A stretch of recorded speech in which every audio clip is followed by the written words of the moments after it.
ले रही, लेकिन अभी तक यूक्रेन को दुनिया के 50 देश मिलकर भी नहीं बचा पाए।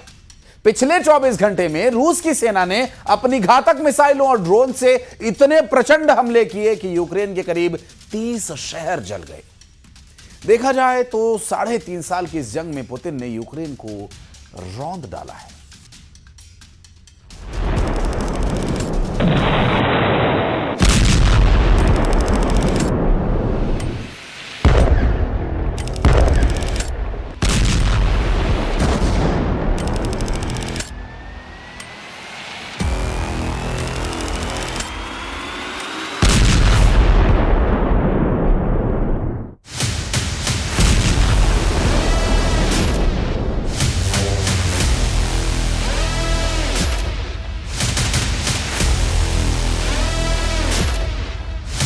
शहरों को जला डाला, यूक्रेन पर रूस का खूनी हमला।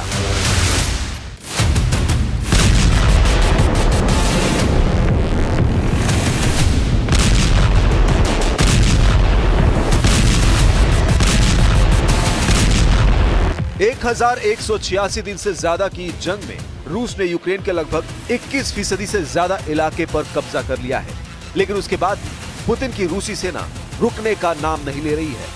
तुर्की में सीज फायर को लेकर हुई मीटिंग में कोई भी नतीजा नहीं निकला।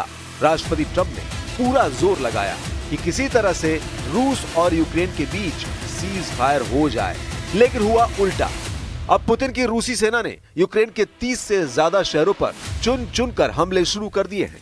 पिछले 24 घंटे में पुतिन के सख्त आदेश पर रूसी सेना ने 24 घंटे के अंदर यूक्रेन पर 780 से ज्यादा धमाके किए हैं। दावा किया जा रहा है कि रूस ने बैलिस्टिक मिसाइलों, शाही ड्रोन और क्रूज मिसाइलों से यूक्रेनी शहर पर कयामती हमले किए हैं। रूस ने हवाई और जमीनी दोनों हमलों को काफी तेज कर दिया है।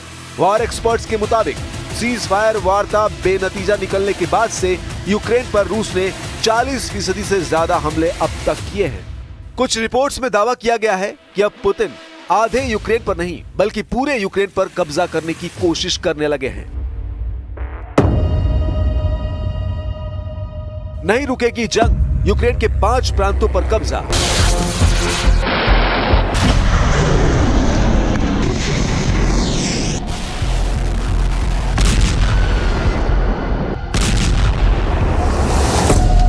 रूस यूक्रेन युद्ध को 3.5 साल होने जा रहे हैं। अमेरिका के राष्ट्रपति डोनाल्ड ट्रंप भले ही कहते रहे हों कि वो युद्ध रुकवा देंगे, लेकिन पुतिन ने कभी भी ट्रंप को सीरियसली नहीं लिया।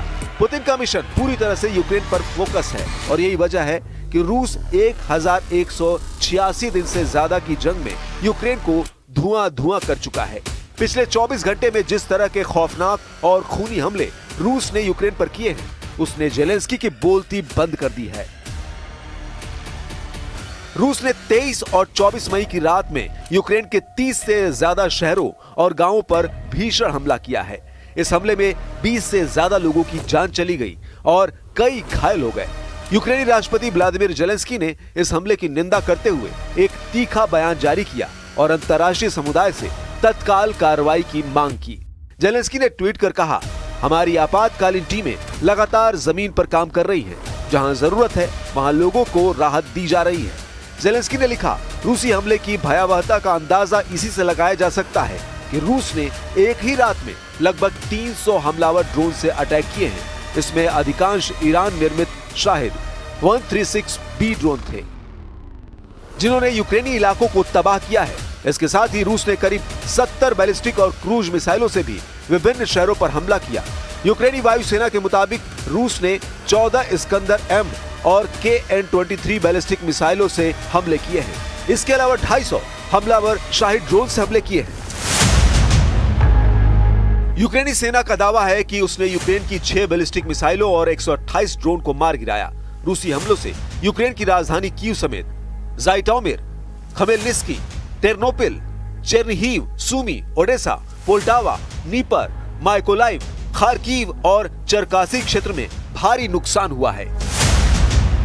अब आधे नहीं पूरे यूक्रेन पर कब्जा।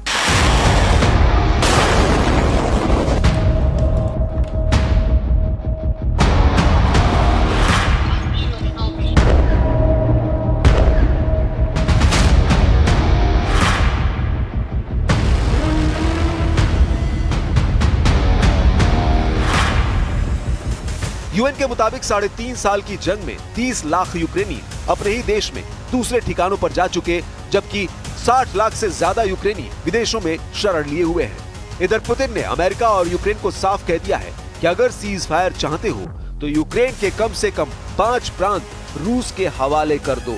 हम आपको बता दें, रूस ने इन इलाकों पर हमले तेज कर दिए हैं जिन पर वो कब्जा करना चाहता है। अब आप ये जान लीजिए पुतिन सीज फायर किस शर्त पर करना चाहते हैं।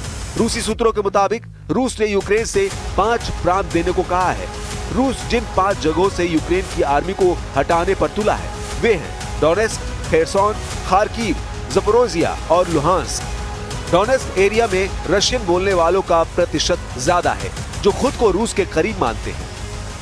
आखिरी सेंसस के मुताबिक डोनेस्क की लगभग 75% जनसंख्या रूसी बोलती है। वे कल्चरली भी रूस से जुड़े हुए हैं। इसके अलावा साल 2014 में क्रीमिया के रूस में विलय के बाद यहाँ के लोग खुलकर मॉस्को के सपोर्ट में आने लगे। यूक्रेनी सेना और रूसी सपोर्टरों के बीच भारी जंग भी हो चुकी है। और खबरें आगे भी जारी हैं। वक्त एक बहुत छोटे से ब्रेक का, जल्द लौटते हैं।